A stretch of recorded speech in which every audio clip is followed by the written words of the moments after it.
Daniel had always dreamed of owning a place where no one could disturb his peace. He had spent years in the city, working long hours, listening to traffic outside his window every night, and never having real silence. He promised himself that one day he would save enough money to buy land away from all the noise. That day finally came when he found a cabin near the lake. The cabin was old but strong, built with dark wood and stone, standing only a few steps from the water. The lake itself stretched wide and calm, surrounded by tall pine trees that whispered whenever the wind passed through. The sound of birds in the morning and the soft ripple of the water made Daniel smile as he carried his boxes inside. For him, this place was not just land. It was freedom. On the second morning after moving in, Daniel was fixing tools in the shed when he noticed a woman walking toward him. She wore a business suit even though the sun was bright and the air was warm. In her hand was a clipboard, and on her face were sunglasses that hid her eyes. She walked with the confidence of someone who believed she owned every place she stepped on. Without greeting him, she spoke in a firm voice. "You must be the new owner. I am Karen, head of the Lakeview Homeowners Association. We expect you to come to our meeting tomorrow so we can add your membership." Daniel paused, setting down his hammer. He looked at her calmly. "I did not buy this land to join a homeowners association," he said.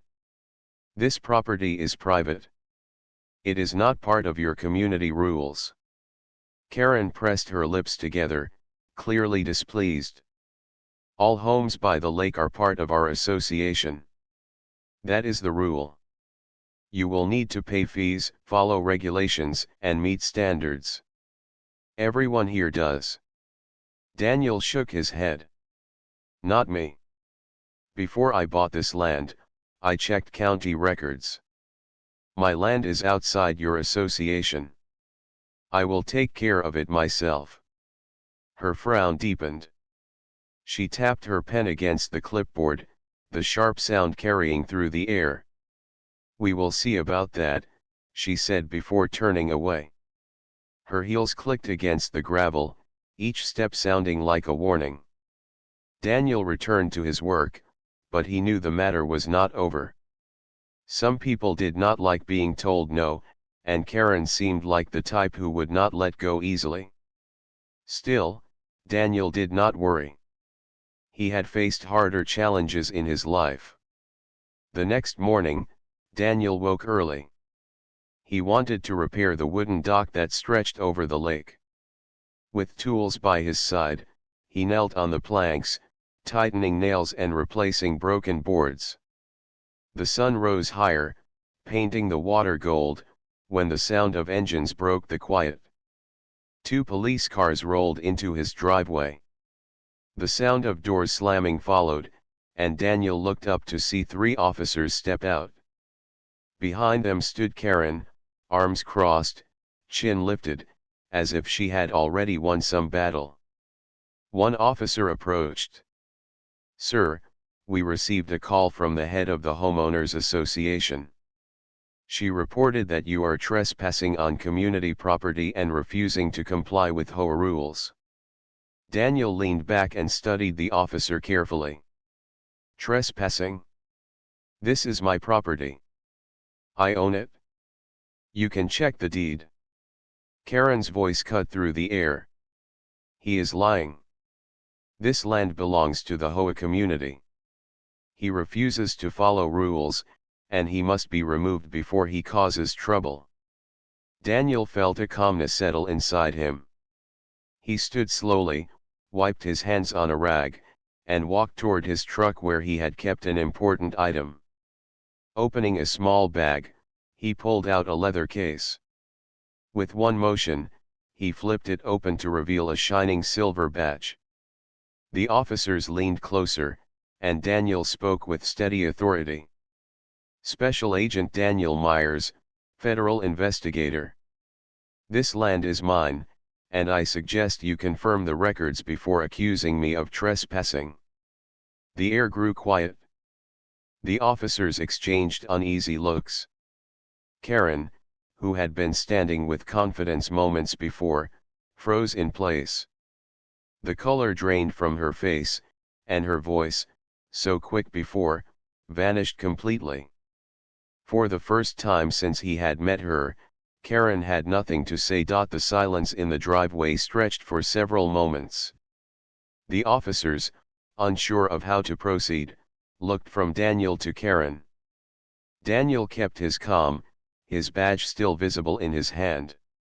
Karen shifted uncomfortably, her face stiff but her eyes uncertain behind the dark sunglasses. One of the officers finally cleared his throat. "Mr. Myers, if you have proof of ownership, we can verify the information right now. It is our duty to follow up on the report, but we need facts." Daniel gave a small nod. "That is fair. The deed is in my truck. You can take a look." He opened the glove box and handed the papers to the nearest officer. The man studied the official seal, the signature, and the clear lines marking the property boundaries. He turned it so the second officer could read. Both nodded slowly. "This looks official," the second officer admitted. "Your property is clearly outside the HOA boundary." Karen stepped forward, her voice sharp again. "That cannot be correct. All land by the lake is part of our community. He must be making false papers. The association has always controlled this area."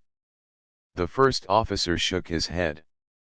"Ma'am, these documents are issued by the county clerk's office. They cannot be false. If you have any doubt, you may file a civil complaint, but this is not a criminal matter. We cannot remove a man from land he owns." Karen's hands tightened around her clipboard. For a second she looked like she wanted to argue more, but the sight of Daniel's badge stopped her. Instead, she turned quickly and walked back toward her car, her steps no longer proud but tense and hurried. She did not even thank the officers who had responded to her call. The police returned the papers to Daniel. One of them gave a polite nod. "Sorry for the trouble, sir. We have to follow up when a call like that comes in. It looks like everything is in order here." Daniel gave a small smile. "No problem. You were doing your job. Thank you for checking." When the officers drove away, Daniel was left alone again with the quiet of the lake. The sun sparkled on the water, but he knew peace would not last. People like Karen rarely gave up after only one failure. He had seen that kind of stubbornness before in his line of work. She would return, and next time she would try harder. Later that afternoon, Daniel decided to make a trip to the county records office to prepare himself. He wanted more than a simple deed in his glove box. He wanted certified copies, maps, and clear documentation of the boundary lines. He also wanted to meet the county officials in person, so that if Karen tried again, he would already have allies who knew the truth. The county clerk, an older man named Mr. Harris, greeted him warmly when he arrived. "Ah yes, the lake property," Harris said after Daniel explained. "I remember when you purchased it. That parcel has never been tied to the homeowners association. It has always stood separate. That is why it was harder to sell, because some buyers like the HOA protections. But you, I think, prefer independence." Daniel smiled. "You guessed right. I came today to get certified documents in case of trouble. The HOA president has already called the police on me." The clerk raised his eyebrows. "That does not surprise me. Karen has been here before, trying to argue that your parcel should be under her authority. She does not like the idea of a property by the lake that she cannot control." "Then I need copies of everything official," Daniel said. The clerk nodded and began printing maps, stamping seals, and signing certifications. By the time Daniel left, he had a folder thick with documents that no one could question.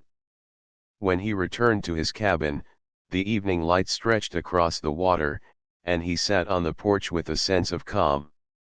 He had chosen this place for peace, but it seemed his peace had to be defended. He did not mind. A quiet fight against unfair control was better than endless city noise. That night, while Daniel rested, the small community buzzed with talk. Karen had told neighbors about the new owner who refused to follow the rules. She left out the part about his badge and his deed. She described him as arrogant, difficult, and unwilling to cooperate. Some neighbors believed her, while others shook their heads, tired of Karen's constant need for power. The next morning Daniel found a paper nailed to a post at the end of his driveway. It was an HOA notice written in bold letters. It claimed he was in violation for not submitting house paint colors for approval and for not registering with the association. At the bottom was Karen's signature.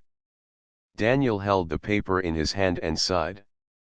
He was not surprised. He knew this was only the beginning. But this time, he was ready. Daniel stood in his driveway, holding the paper that Karen had nailed to the post. The words on the notice were bold and commanding, but to him, they were meaningless.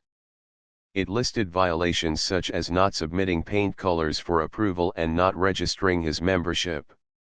Daniel almost laughed. His cabin had stood by the lake for decades, long before Karen had likely moved into the community. The idea that he needed her permission to live on his own land was absurd. Still, Daniel did not throw the paper away. Instead, he folded it neatly and placed it inside his folder of documents from the county. He knew it was better to keep records of everything. In his work as a federal investigator, he had learned that paper trails often told the real story when emotions got out of control. That afternoon, Daniel drove into town to buy supplies for the cabin. At the hardware store, he noticed a man in his 50s watching him. The man wore a flannel shirt and had a steady, thoughtful look in his eyes. When Daniel reached the counter, the man stepped closer. "You must be the new owner of the old cabin by the lake," the man said. "Name's Tom.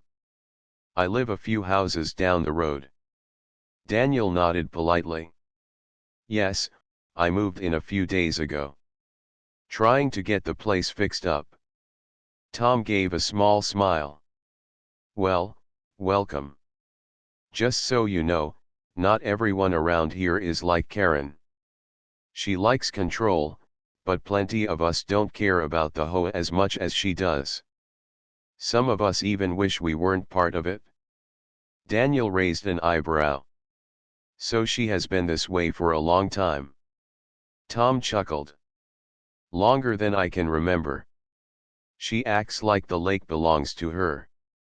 You're the first one who stood outside the HOA lines, though. That's why she's coming after you. She doesn't like the idea of someone living free while she bosses the rest of us around." Daniel thanked Tom for the warning and left the store with his supplies. He felt a small sense of relief knowing not everyone in the area stood behind Karen. At least a few neighbors saw through her control. When Daniel returned home, he noticed 2 cars parked near the end of his driveway. A few people stood around, whispering as they glanced at his cabin. One of them held another stack of papers. When they saw Daniel's truck, they quickly placed the papers under a rock on the post and left. Daniel walked down to collect them. These were new HOA warnings, each listing different made-up violations. One claimed he had not trimmed his trees according to community standards. Another accused him of having an unapproved structure on the property. The third said his dock was built without permission. Daniel placed these new notices with the first one, carefully keeping them for his growing record. He knew exactly what Karen was doing. She was trying to build a case against him, hoping to wear him down until he gave up and joined her HOA. But Daniel was not the type to back down. The following day, Daniel made another visit to the county clerk's office. He showed Mr. Harris the stack of notices. The clerk shook his head and sighed. "She has no authority over your land," Harris said firmly. "Those papers mean nothing. If she continues this harassment, you may need to involve legal channels. But I can assure you, your property is safe. She cannot force you into her association." Daniel nodded. "I figured as much, but I wanted everything on record. She is building her story, so I'll build mine." That evening, Daniel sat on his porch, watching the sun sink behind the trees. He could hear the quiet lap of the water against the dock and the distant call of an owl. He wanted nothing more than to enjoy this peace, but the conflict was now part of his life. As the night grew darker, headlights appeared at the end of his driveway. A car slowed, paused for a moment, then drove away. A few minutes later, another car passed by slowly. Daniel's instincts sharpened. He knew what was happening. Karen was not only using paperwork. She was trying to build pressure through the community, turning curious neighbors into silent watchers. Instead of feeling fear, Daniel felt resolve. He had dealt with worse situations before, and he had learned one thing: when people tried to push, the best defense was calm preparation. He checked the locks on his cabin, organized his folder of documents, and kept his badge close at hand. The next morning, as Daniel stepped outside, he found something new at the end of his driveway. This time, it was not a notice. It was a letter, handwritten and sealed in an envelope. Curious, Daniel opened it. The letter read, "You don't know who you are dealing with. Stop resisting and join the association, or things will get harder for you." The writing was uneven, as if the person had rushed. No name was signed at the bottom, but Daniel knew exactly where it came from. He folded the letter, added it to his file, and looked out at the calm surface of the lake. He spoke quietly to himself. If Karen wants a fight, she picked the wrong man. The next morning, Daniel woke to the sound of birds and the soft movement of the lake water. He had slept peacefully despite the letters and notices. He knew that Karen's tactics were meant to intimidate him, but they could not break his calm. He had a plan, and he intended to handle the situation carefully. After breakfast, he walked down to the end of his driveway. The letters and notices were still there, neatly stacked as if someone expected him to react with frustration. Daniel picked them up, studying each one carefully. Every paper, every warning, was now evidence of harassment. He smiled to himself. Karen had tried to scare him, but she had given him exactly what he needed. Later that morning, Daniel noticed movement near the road. Karen had arrived again. This time, she was not alone. She had a man with her, probably a neighbor she had convinced to support her claims. Karen held a folder in her hand, walking toward Daniel with the same confidence she had shown before. Daniel stepped out of his cabin and faced her calmly. "Good morning, Karen," he said. "What brings you here today?" Karen's face was tight with frustration. "I am here to talk to you about joining the HOA. You are causing problems for the community by ignoring the rules. You need to register immediately." Daniel shook his head. "Karen, I have explained this before. My property is private. I am not part of the HOA. The county records confirm this. I will not register or follow your rules." Her eyes narrowed. "That does not matter. You cannot just decide to ignore the community. We all follow the rules here. You should too. Daniel stayed calm. He reached into his bag and showed her the folder of certified documents. I have every record to show that this land is mine, outside your association. These are official papers from the county. I suggest you read them carefully. Karen glanced at the folder, but she did not touch it. This is not enough. You do not understand the consequences of refusing the HOA. Daniel's expression stayed steady. I understand perfectly. But I also know the law, and I know my rights. If you want to take any action, you will have to follow legal procedures. You cannot just harass me on my own land. Karen's companion looked uncertain. The man glanced at Daniel, then at Karen, but said nothing. He seemed to be reconsidering his support for her. Daniel continued. I want peace here. I want quiet and respect for my property. I do not want conflict. But I will not be intimidated. Karen's face showed a flicker of hesitation, but she quickly masked it. She raised her voice slightly. You will regret this. People like you do not stay outside the community for long. You will see that rules always win. Daniel took a slow breath. If rules always win, they also follow the law. The law does not belong to one person, Karen. It belongs to everyone. My land is mine, and I am within my rights to live here freely. Karen's lips tightened.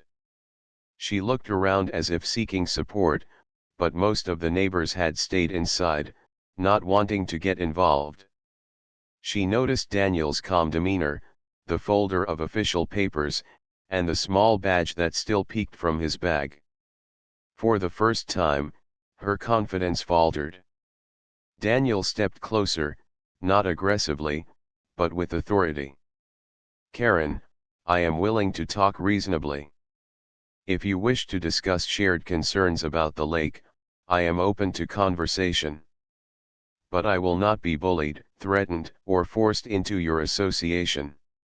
Karen's voice dropped slightly. I just want the community to be safe. Daniel nodded.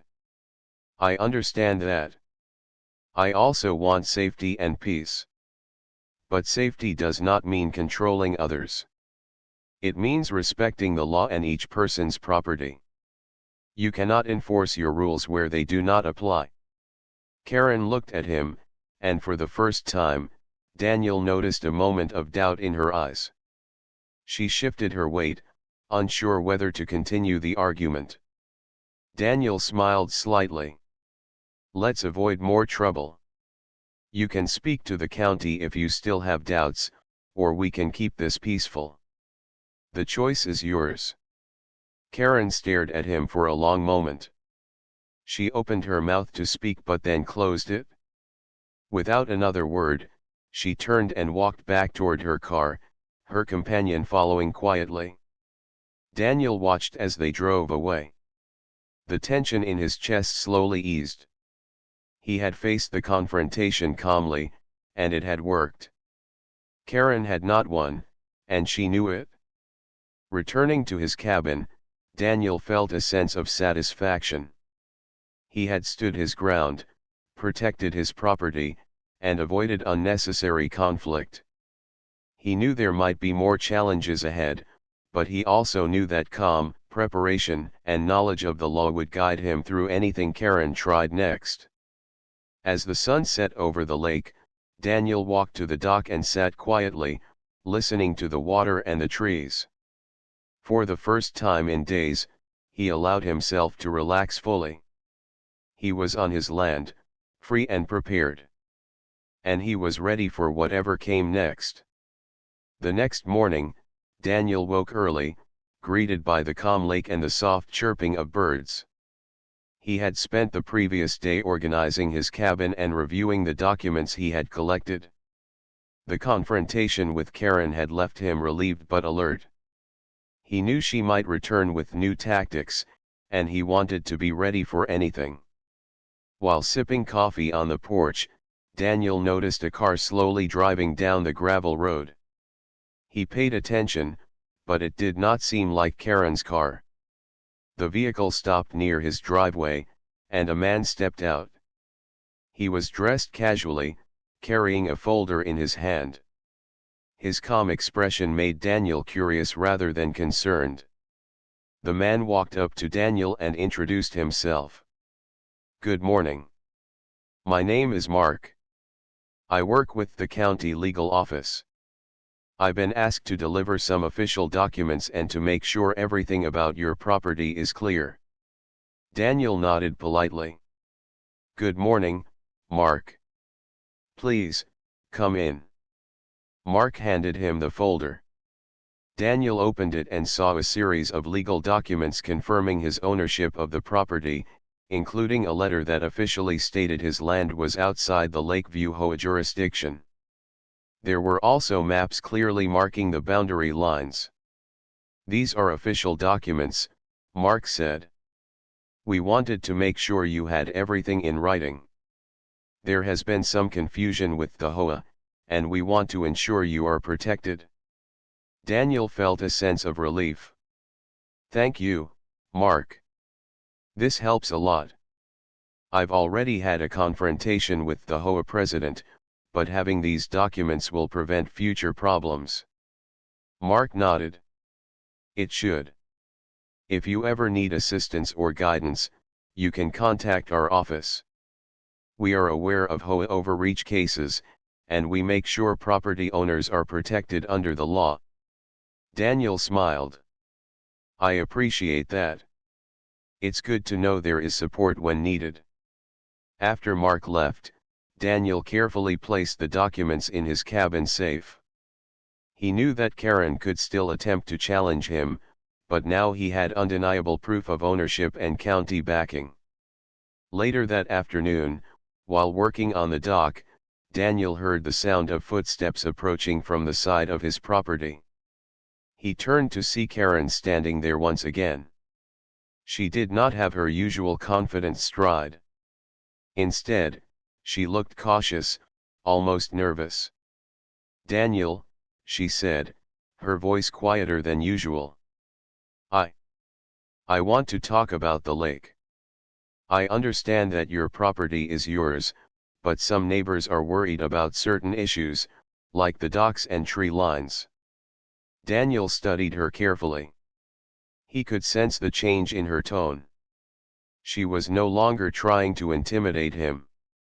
Instead, she appeared to be seeking guidance or compromise.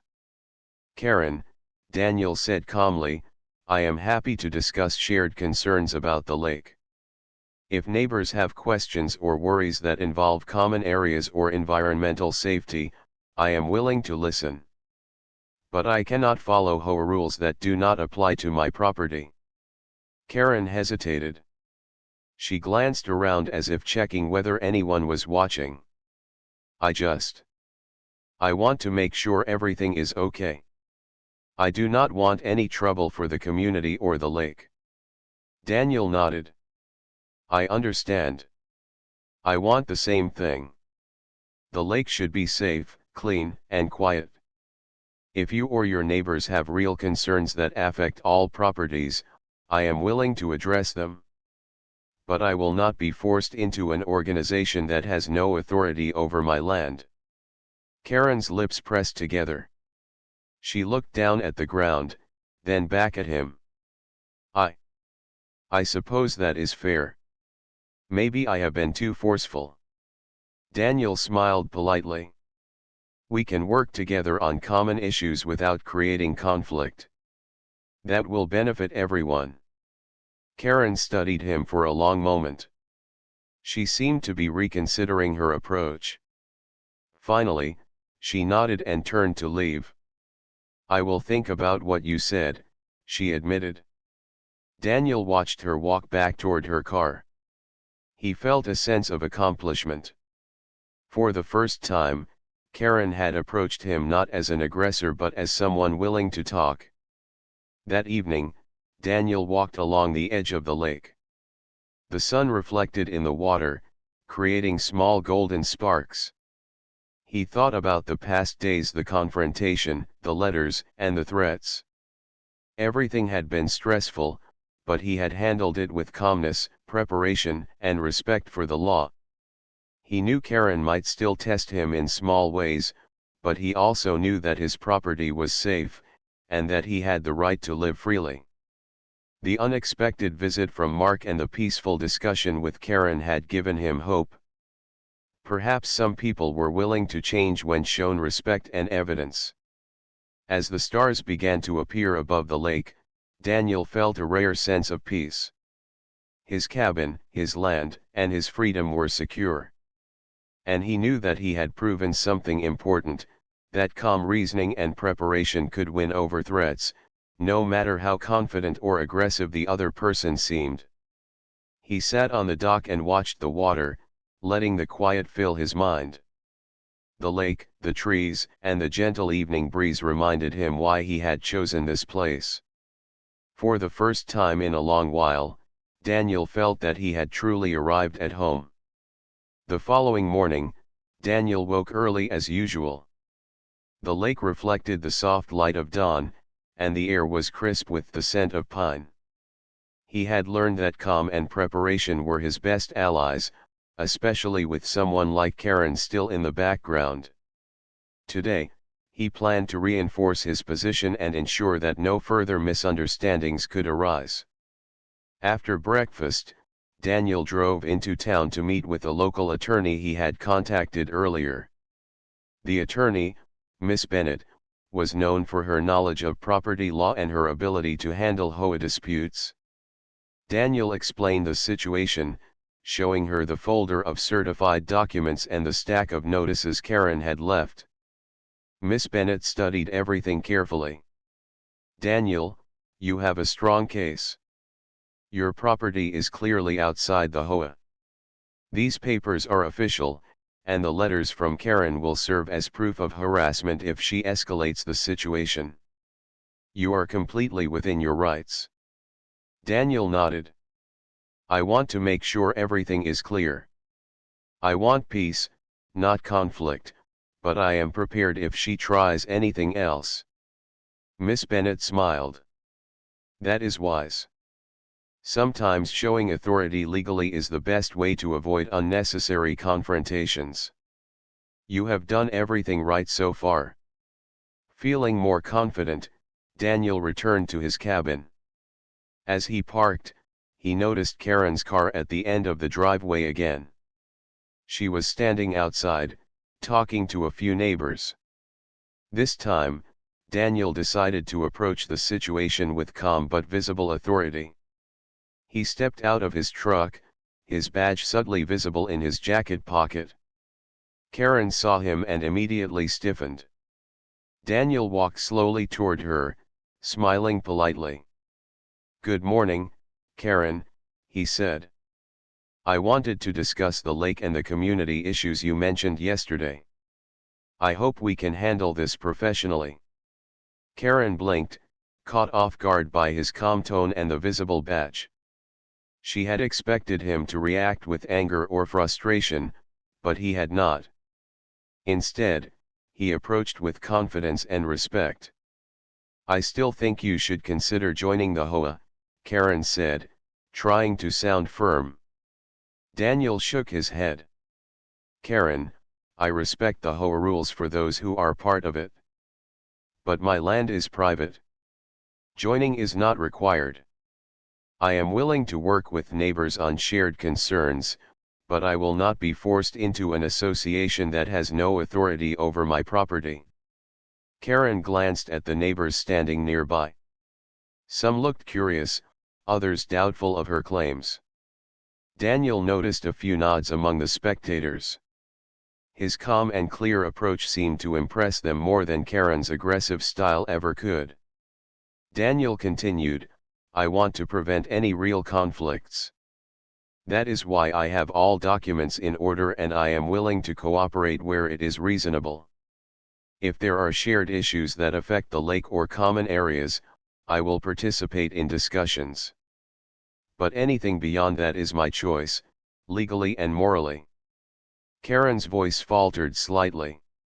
She had expected fear or frustration, but she faced calm confidence instead. The presence of other neighbors and Daniel's professionalism made it difficult for her to continue her usual pressure. Daniel added, "If you or anyone else has doubts, we can consult the county or legal authorities. Everything is documented, and I am prepared to show proof. But I want to avoid unnecessary escalation.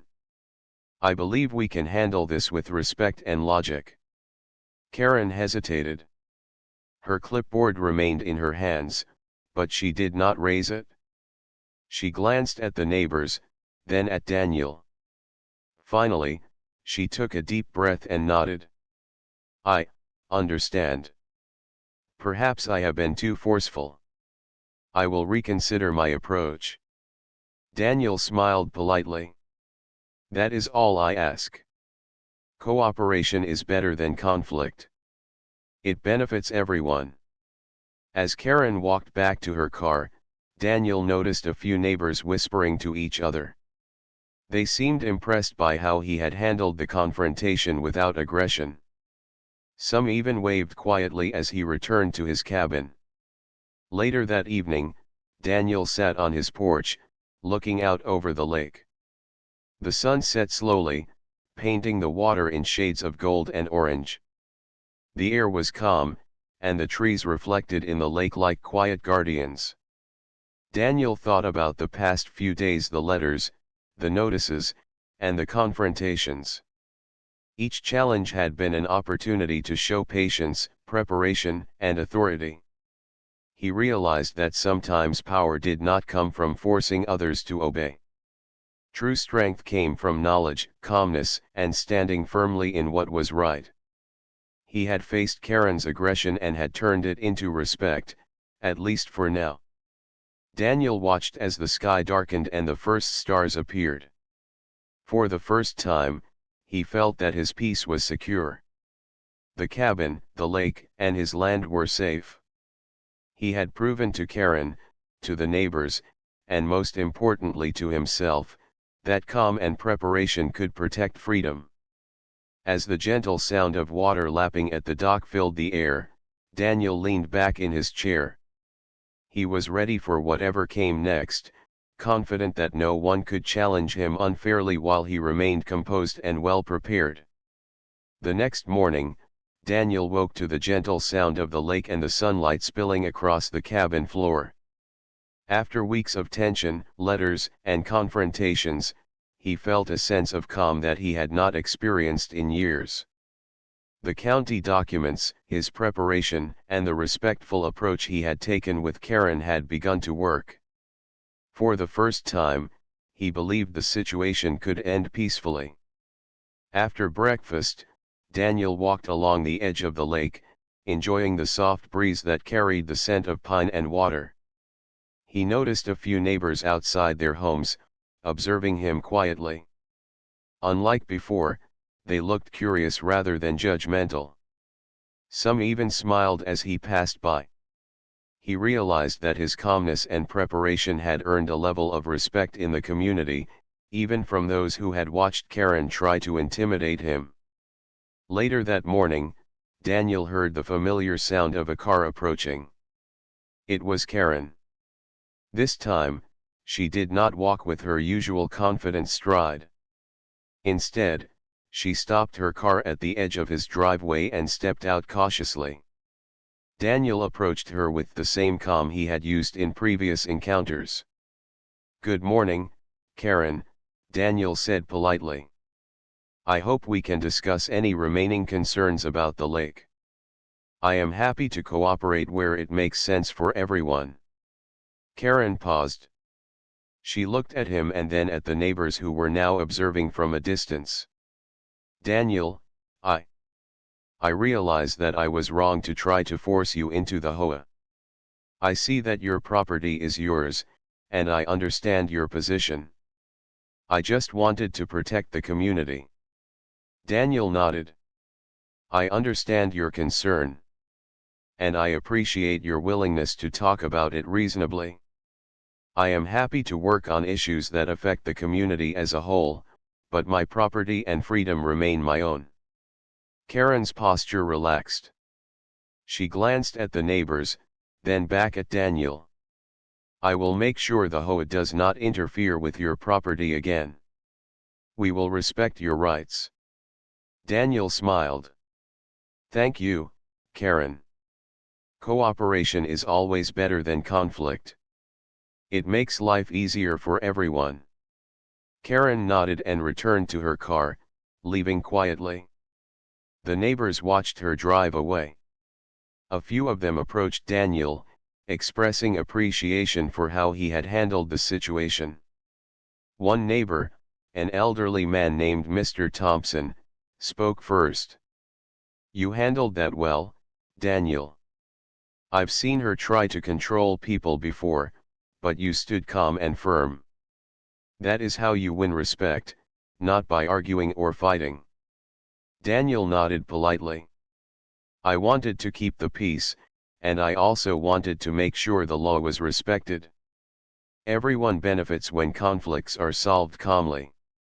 Another neighbor, a young woman named Lisa, added, "It's rare to see someone handle things like you did.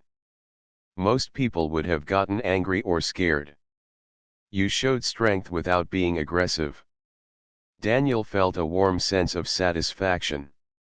All the tension, the letters, the notices, and the confrontations had finally led to this moment.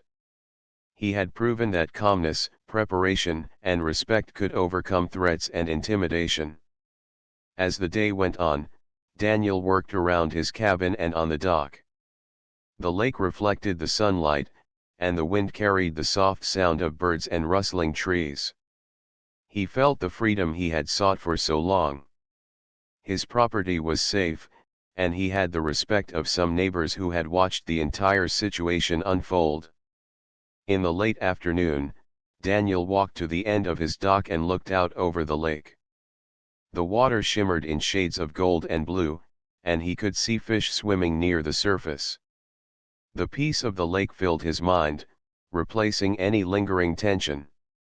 He realized that this place, this cabin, and this land were more than just property. They were a symbol of his independence, patience, and careful planning. As the sun began to set, Daniel returned to the cabin, feeling content. The letters and notices from Karen were now just reminders of what had been, not threats of what could be. He organized his documents one last time, placing everything neatly in his safe. He knew that if Karen tried anything in the future, he was prepared, but he also knew it was unlikely. She had finally seen that his calm, respectful, and informed approach could not be beaten by force or intimidation. That evening, Daniel sat on the porch with a cup of tea, watching the stars appear over the lake. The gentle breeze carried the sounds of nature, and the water reflected the soft glow of the moon. For the first time since moving in, Daniel felt complete peace.